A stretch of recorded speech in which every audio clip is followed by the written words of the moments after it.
첫 유엔 총회 연설에 나선 윤석열 대통령이 세계의 자유와 평화가 위협받고 있다면서 자유의 가치를 공유하는 연대 정신으로 위기를 극복하자고 제안했습니다. 놀웍에 있는 대형마켓 화장실에서 성폭행 미수 사건이 발생해 용의자가 체포됐습니다. 텍사스의 한 축제장에서 총격전이 벌어져 경찰 등 3명이 다쳤습니다. 파노라마 시티에서는 간호사가 괴한으로부터 피습당하는 사건이 벌어졌습니다. 캘리포니아 주 정부가 사람의 시신을 거름용 흙으로 활용할 수 있는 퇴비장 제도를 오는 2027년부터 허용한다고 밝혔습니다. 일자리를 창출하는 외국인 투자자에게 영주권을 주는 투자이민 제도가 제기되면서 중국과 인도계 부유층들의 신청이 늘고 있는 것으로 나타났습니다.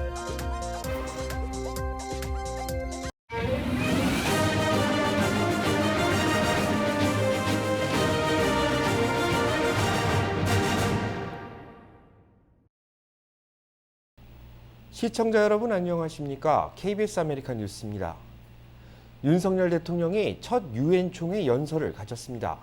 자유와 평화가 위협받고 있다면서 자유의 가치를 공유하는 연대 정신으로 세계 위기를 극복하자고 제안했습니다. 보도에 조태흠 기자입니다. 윤석열 대통령은 유엔 총회 첫날 정상급 인사 가운데 10번째로 연단에 올랐습니다. 윤 대통령은 연설 시작부터 자유의 가치를 강조했습니다. 힘에 의한 현상 변경, 대량 살상 무기와 인권 유린 등으로 오늘날 국제사회가 위기라고 진단하고 해법으로 자유를 기반으로 한 연대를 제시했습니다. 보편적 국제 규범 체계를 강력히 지지하고 연대함으로써 극복해 나아가야 합니다. 전염병 대유행이나 탈탄소 문제 등도 유엔을 중심으로 한 협력과 지원으로 해결하자고 했습니다.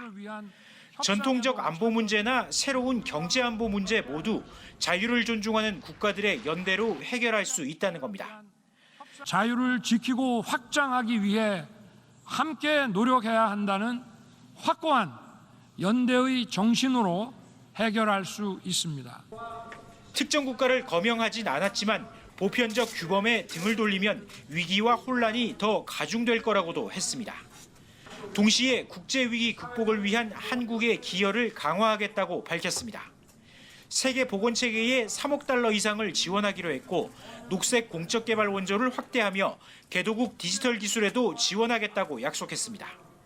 대한민국은 국제사회의 책임 있는 일원으로서 세계 시민의 자유와 국제사회의 번영을 위해 책임과 역할을 다할 것입니다. 연설에서 북한에 대한 직접적인 언급은 없었습니다. 윤 대통령은 자유 기반 가치 동맹 기조를 분명히 했습니다. 여기에 배제되는 것으로 비칠 수 있는 중국 등의 반발에 대한 우려는 남은 숙제입니다. 미국 뉴욕에서 KBS 뉴스 조태흠입니다. 한국산 전기차 관련 논의를 위해 미국을 찾은 산업부 장관은 해당 법원의 오류를 미국 측에 지적하겠다고 밝혔습니다. 이정민 기자가 보도합니다.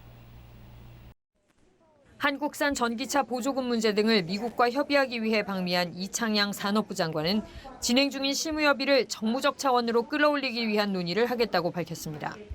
정책적으로 어떤 문제가 있는 건지 오류가 있는 건지에 대해서 좀 솔직하게 제가 좀 지적을 하고 그에 대해서 미국 정부 내에서 어떤 식으로든 논란이 좀 되도록 제가 그렇게 할 생각입니다.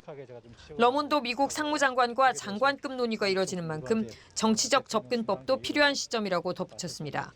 미국 의회가 정치 논리로 법을 만들었다는 점, 오는 11월 미국에서 중간선거가 치러진다는 점 등을 감안해 접근하겠다는 겁니다. 다만 구체적 방안에 대해선 말을 아꼈습니다. 한국계 미국인 배우자를 둬 한국 사위로 알려진 레리 호건 미국 메릴랜드 주지사는 한국산 차량에 보조금 지급을 하지 않겠다는 인플레이션 감축법에 대해 우려하는 서한을 바이든 대통령에게 보냈습니다. 피해를 받는 기업이 계획된 미국 내 직접 투자를 지연하거나 취소할 위험이 있다면서 동맹국의 우려 해소를 위해 행정부가 취할 조치를 찾아야 한다고 호소했습니다.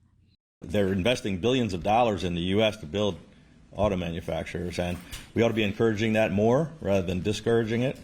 So I think there were some unintended consequences by this bill. 정부는 일단 11월 미국 중간선거 이전까지는 해결이 쉽지 않다는 전망하에 실무협의와 고위급 협의를 병행해 대응한다는 입장입니다. 워싱턴에서 KBS 뉴스 이정민입니다. 경관들이 비무장 시민들에게 총격을 가하는 영상이 공개되면서 경찰의 과도한 무력 사용에 대해 또다시 논란이 일고 있습니다.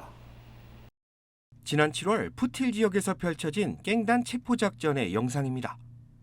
순찰차를 타고 주택가에 접근한 경관이 차 유리창 밖으로 여러 발의 총격을 가합니다. 총성이 울리며 차에 타고 있던 남성들은 집 안으로 몸을 숨겼고 조수석에 남아있던 한 여성도 경찰을 피해 달아납니다. 한적한 주택가에서 순식간에 벌어진 일입니다. 경찰의 활동을 감시하는 필름 더 폴리스 LA는 해당 영상을 공개하며 LA 경찰국의 과도한 무력 사용에 대해 지적했습니다. 총격을 받은 이들은 모두 비무장 상태였고 경찰이 체포하려던 용의자도 아니었던 것으로 드러났기 때문입니다. LA 경찰국은 갱단 체포 작전 중 한 남성이 총을 들고 있는 것처럼 보였기 때문에 적절한 대응에 나선 것이라고 해명했습니다. 하지만 영상 판독 결과 이 남성은 총이 아닌 부탄가스 토치라이터를 들고 있었던 것으로 확인됐습니다. 경찰은 경관들의 총기 사용이 적절했는지 여부에 대해 조사를 펼치고 있다고 발표했습니다. 대형 마켓 화장실에서 성범죄가 발생해 시민들의 불안감이 커지고 있습니다.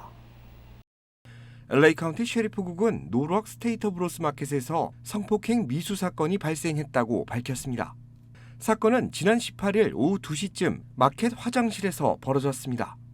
한 여성 고객이 화장실에 들어갈 때 용의자가 따라 들어가 문을 잠근 뒤 성폭행을 시도한 겁니다. 피해 여성은 소리를 질러 위기 상황을 알렸고 마켓 직원들과 손님들의 도움으로 위기 상황을 모면할 수 있었습니다. 경찰은 사건 현장에서 마켓 직원에게 붙잡혀 있던 용의자를 인계받았습니다. 이 용의자는 성폭행 시도 혐의로 보석금 25만 달러가 책정된 뒤 구치소에 수감됐습니다. 경찰은 해당 용의자가 다수의 성범죄에 연루됐을 것으로 보고 수사를 확대하고 있습니다. 텍사스 지역의 한 축제장에서 총격전이 벌어져 경찰 등 3명이 다쳤습니다. 보도에 윤범수 기자입니다. 한적한 시골 마을의 한 축제장이 아수라장으로 변한 건 어젯밤 11시쯤. 현장에서 2명이 싸우고 있다는 신고를 받고 경찰이 출동했고 이 중 1명이 달아나면서 경찰을 향해 총격을 가하기 시작했습니다. Male suspect opened fire on the deputies, striking a deputy and an off-duty firefighter, also working at the fair and a bystander. The deputies returned fire, striking the suspect. 쓰러진 용의자는 병원으로 후송됐는데 위독한 상태라 아직 구체적인 범행 동기가 나오지 않고 있습니다. 경관 등 총상을 입은 3명은 모두 현재 생명에는 지장이 없는 것으로 알려졌습니다. 어제 총격으로 축제장은 일시 문을 닫았다 오늘 오후 들어 경비 인력을 강화하고 다시 운영을 재개했습니다. LA 북서쪽 파노라마 시티의 한 병원. 저녁 근무를 위해 출근하던 40대 남자 간호사가 로비에서 괴한으로부터 칼로 피습을 당했습니다. 목격자에 따르면 간호사와 괴한 사이에 어떤 대화도 없었으며 갑자기 괴한이 간호사를 공격한 뒤 현장을 떠난 것으로 알려졌습니다. 목 부위를 찔린 간호사는 현재 다른 병원으로 후송됐는데 위중한 상태입니다. 경찰은 목격자 증언을 토대로 이번 사건을 노숙자에 의한 이른바 묻지마 공격으로 보고 용의자를 쫓고 있습니다. 용의자는 키 5피트 7인치, 140파운드의 왜소한 체격의 40~50대 남성이며 범행 당시 검은 모자와 검은 후드 스웨터를 입고 등에 가방을 메고 있었습니다. KBS 뉴스 윤범수입니다. 사람의 시신을 거름용 흙으로 활용할 수 있는 퇴비장 제도가 캘리포니아주에 도입됩니다. 캘리포니아주 정부는 오는 2027년부터 퇴비장을 허용한다고 밝혔습니다. 이 법은 고인의 시신을 자연 분해해 퇴비용 흙으로 만드는 것을 허용하고 있는데 주지사 서명을 받아 최종 승인된 겁니다. 시신 분해에는 풀과 나무 그리고 미생물 등이 활용됩니다. 퇴비장 법안은 매장과 화장 외에 고인과 유족에게 친환경적인 장례 선택권을 제공한다는 취지로 마련됐는데 지난 2019년 워싱턴주가 처음으로 도입한 이후 오리건과 콜로라도, 버몬트주에서도 시행되고 있습니다. 거름이 된 유해는 유족들이 돌려받을 수 있고 공공토지에 퇴비로 기부할 수 있습니다. 퇴비장 비용은 $7,000 정도가 소요됩니다. 캘리포니아 주 정부는 퇴비장은 탄소 배출과 화학물질을 유출하는 화장에 비해 친환경적인 방식이라며 법안 승인 배경을 설명했습니다. 하지만 일부 종교단체는 고인의 존엄성을 해친다는 이유로 퇴비장 도입을 반대하고 있습니다. 팬데믹으로 인한 경기 침체로 뉴욕시가 심각한 재정 위기에 직면했습니다. 적자 규모는 $100억 달합니다. KBTV 전상희 기자입니다. 뉴욕시 관리들에 따르면 뉴욕시는 6년 만에 처음으로 영업세가 감소할 것으로 예상됩니다. 특히 소득세 관련 세수는 10년 만에 가장 큰 폭인 7.7% 감소할 것으로 보입니다. 뉴욕시는 최근 세수가 부족한 상황에서 기본적인 사업자금 충당을 위해 근로자 연금 기금 수십억 달러를 전용하기도 했습니다. 코로나19 팬데믹으로 재택근무가 늘어나면서 지하철과 버스를 운영하는 뉴욕 메트로폴리탄 교통국은 재정 상황이 열악해지면서 시 당국에 더 많은 지원을 요청할 수 있다고 밝혔습니다. 또 뉴욕시는 여전히 코로나19 이전과 비교해 일자리 16만 2천 개가 부족하며 특히 뉴욕시 흑인들의 실업률은 10%가 넘는 상황입니다. 이는 미국 전국 평균의 거의 3배에 달합니다. 팬데믹으로 관광객 수와 세수는 급락한 반면 강력범죄와 실업률은 증가했습니다. 애덤스 시장은 시 기관들에게 올해 3%, 내년에는 4.75%까지 자금 지출을 줄이도록 요구했으며 재정 긴축에서 예외였던 경찰국도 예산을 삭감했습니다. 뉴욕시는 예산안 축소에 따라 과거에 비해 서민 주택 건설이 줄었고 비상상황 대응에 걸리는 시간이 길어지고 있으며 교도소 내 폭력이 증가하고 있는 것으로 나타났습니다.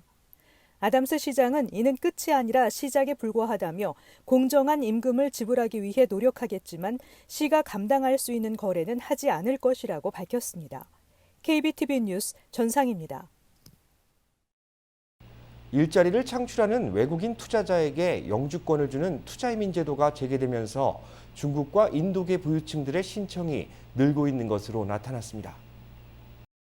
EB5 프로그램으로 불리는 투자이민은 국내 법인에 최소 $90만, 원화로 10억 원을 투자하는 외국인들에게 영주권을 부여하고 있는 이민제도입니다. 이 프로그램은 지난 2008년 이후 $370억 외국인 투자를 유치했지만 영주권 발급대기 기간이 10년에 달하고 사기에 휘말리는 등 논란도 적지 않았습니다. 이에 따라 지난해 6월 잠정 중단됐다가 최근 회계감사와 현장 실사 강화 등 보완 조치가 마련되면서 재개됐습니다. 보완 조치에 따르면 최소 투자 금액을 기존보다 $15만 오른 $105만 높이되 경제적으로 어려운 지역에 투자할 경우엔 $80만 낮춰주고 10명 이상의 정규직 일자리를 창출해야 하는 등 영주권 획득 조건을 강화했습니다. 또 도시가 아닌 지방이나 실업률이 높은 지역에 투자할 경우 영주권을 조기에 내주는 방안도 포함됐습니다. 투자이민 컨설팅 업체에 따르면 올해 자금을 해외로 빼내려는 부유한 중국인 10,000명과 인도인 부유층 8천여 명이 투자이민을 추진하고 있는 것으로 나타났습니다. 올해 멕시코 국경을 넘은 불법 이민자가 200만 명을 넘어섰습니다. 공화당과 민주당의 불법 이민자 이송 공방도 점차 격화되고 있습니다.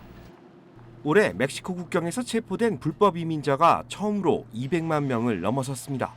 국경보호국은 지난달 말까지 멕시코 국경을 넘다 체포된 불법 이민자 200만 명의 대부분은 난민 망명 신청을 위해 입국을 시도한 것으로 확인됐다고 밝혔습니다. 팬데믹이 한창이던 지난 2020년 46만 명에 그치던 불법 이민자들이 이처럼 늘어난 것은 바이든 행정부의 친이민 정책 때문이라는 지적입니다.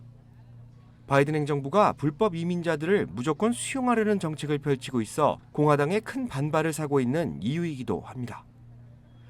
양당의 갈등은 최근 들어 점차 심화되고 있습니다. 남부지역 공화당 소속 주지사들이 북부 민주당 텃밭으로 불법 이민자들을 이송하고 있는데 부통령 관저에 이어 대통령 별장이 공격 대상이 될 것이라는 전망까지 나오고 있습니다.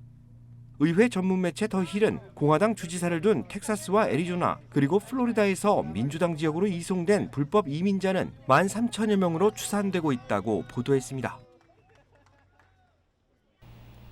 오렌지 카운티 슈퍼바이저에 도전하는 박영선 후보를 후원하는 행사가 열렸습니다. 당선될 경우 두 번째 한인 슈퍼바이저가 됩니다. 박시몬 기자입니다.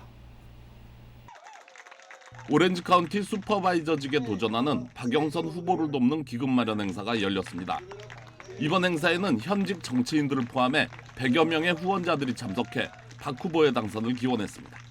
우리들이 좀 더 주류 사회에서 한국 사람들의 목소리를 낼 수 있고, 한국 사람들뿐만이 아니죠. 거기 백인도 있고 흑인도 있고 여러 사람이 있지 않습니까? 그 사람들을 대표하는 그런 슈퍼바이저가 됐으면 하는 그런 생각에서 열심히 서포트를 하려고 합니다. 오렌지 카운티에 있는 5개의 슈퍼바이저 자리 가운데 박 후보가 출마하는 4지구는 북부 7개 도시를 관할하는데 한인들이 많이 거주하는 곳입니다. 경쟁 상대는 2019년부터 자리를 지켜온 공화당의 덕 채피 후보. 지난 중간 선거에서 박 후보는 14%포인트 뒤지고 있다가 막판에 4%포인트의 리드를 잡으며 대역전극을 성공시킨 바 있습니다. 비결은 유권자들의 이야기를 듣는 것입니다. 제가 앞서게 된 이유는 많이 걸었어요. 저는 걸어서 슈퍼바이저까지 간다고 제가 말씀드렸거든요. 정말 1월 달부터 시작해서 한 번도 쉬지 않고 걸었어요. 현재 박 후보가 도전하는 슈퍼바이저의 1년 예산은 80억 달러. 적지 않은 예산을 지역 주민들을 위해 아낌없이 사용하겠다고 다짐했습니다. 이 카운티 슈퍼바이저 자리는 여러분들을 위한 자리예요. 민생을 위해서는 꼭 필요한 자리고 우리 한인 분들을 위해서 정말 중요한 일을 할 수 있는 자리이기 때문에 투표 많이 해주시고 그리고 특히 저희들 2세들을 위해서 많이 격려를 보내주셨으면 너무 감사하겠습니다. 오는 11월에 열리는 결선 투표. 후원자들은 미국 정치사에서 또 한 명의 한인 오렌지 카운티 슈퍼바이저를 배출하는 역사를 만들기 위해 노력하고 있습니다. KBS 뉴스 박시몬입니다. LA 카운티 야외 물주기 금지 조치가 해제됐습니다. 수도국 파이프라인이 보수된 데 따른 것입니다. 캘리포니아 메트로폴리탄 수도국은 야외 물주기 금지 조치가 해제됐다고 밝혔습니다. 이달 초 수도관 누수 문제를 해결하기 위해 일시적으로 내려졌던 이 조치는 샌퍼난도밸리와 샌 가브리엘 밸리 거주민 등 400만 명에게 적용된 바 있습니다. 수도국은 누수를 막기 위한 공사가 계획보다 빨리 마무리되면서 그동안 제약을 받았던 야외 물주기가 가능해졌다고 밝혔습니다. 수도국은 폭염 속에서도 물주기 금지 조치에 협조해준 시민들에게 감사를 전했습니다. 하지만 지속적인 물 절약이 필요한 시점이라며 주민들의 지속적인 관심을 당부했습니다. 우크라이나 내 러시아 점령지에서 러시아와의 합병을 위한 주민투표 계획이 확정됐습니다. 보도에 조빈나 기자입니다. 우크라이나 남부 자포리자주 주민들이 투표하자는 구호를 외치고 있습니다. 이 지역 친러시아 행정부 수장은 러시아 연방으로 편입을 위한 주민 투표를 승인했습니다. Это воля жителей Запорожской области, и никто не вправе помешать нам реализовать наше право на самоопределение. 우크라이나 내 러시아 점령지에서 러시아로의 합병 여부를 묻는 주민 투표를 하기로 결정했습니다. 대상은 친러시아 세력이 독립을 선포한 동부 돈바스 지역과 남부 자포리자주, 헤르손주의 러시아가 통제하는 지역 전체로 현지 시각 23일부터 닷새 동안 일제히 실시할 예정입니다. Вопрос безопасности, потому что ситуация меняется, и мы приступаем к новому этапу. 러시아 국가두마 의장은 우크라이나 주민들이 러시아에 합류하고자 한다면 그 결정을 지지할 거라고 했고 외무장관도 긍정적 입장을 밝혔습니다. Мы с самого начала специальной военной операции, да, в общем-то, и в предшествующий ей период говорили о том, что свою судьбу должны решать народы соответствующих территорий. 러시아 중앙선거관리위원회는 투표소 설치 등 지원에 나설 방침입니다. 모스크바에서 KBS 뉴스 조빈나입니다. 러시아의 합병 투표 예고에 미국은 결과를 인정할 수 없다는 뜻을 밝혔습니다. 바이든 대통령의 유엔 총회 연설도 러시아의 우크라이나 침공 비판에 초점이 맞춰질 것으로 보입니다. 김기현 기자입니다. 미 백악관은 러시아가 예고한 합병 주민 투표를 우크라이나 주권 침해에 해당하는 사기로 규정했습니다. 제이크 설리번 백악관 국가안보 보좌관은 어떤 결과가 나오든 유엔 헌장의 핵심인 주권과 영토 보존 원칙을 정면으로 어긴 행위라면서 미국은 결코 러시아 측 합병을 인정할 수 없다고 경고했습니다. The United States will never recognize Russia's claims claims to any purportedly annexed parts of Ukraine. And we will never recognize this territory as anything other than a part of Ukraine. 설리번 보좌관은 조 바이든 미국 대통령의 올해 유엔 총회 연설 역시 러시아의 우크라이나 침공을 강력 비판하는 동시에 국제사회의 지속적인 공동 대응에 초점이 맞춰질 것이라고 전했습니다. 러시아가 회원국 무력 침공에 반대하는 유엔 헌장을 정면으로 위반했다는 점도 지적했습니다. Among other things, he'll offer a firm rebuke of Russia's unjust war in Ukraine and make a call to the world to continue to stand against the naked aggression that we've seen these past several months.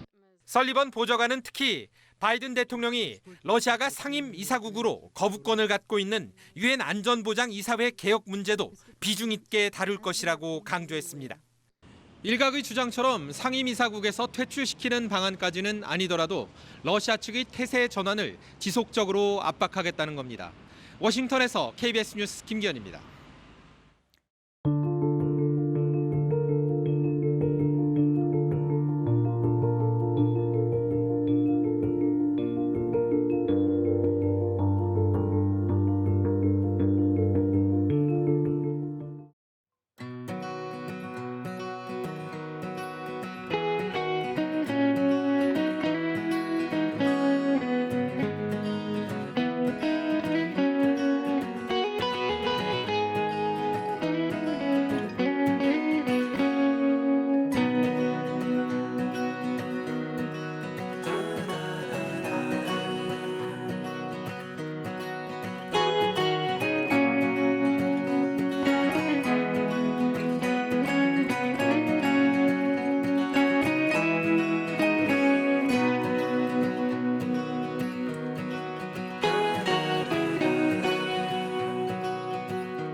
KBS 아메리칸 뉴스 마칩니다. 시청해 주셔서 고맙습니다.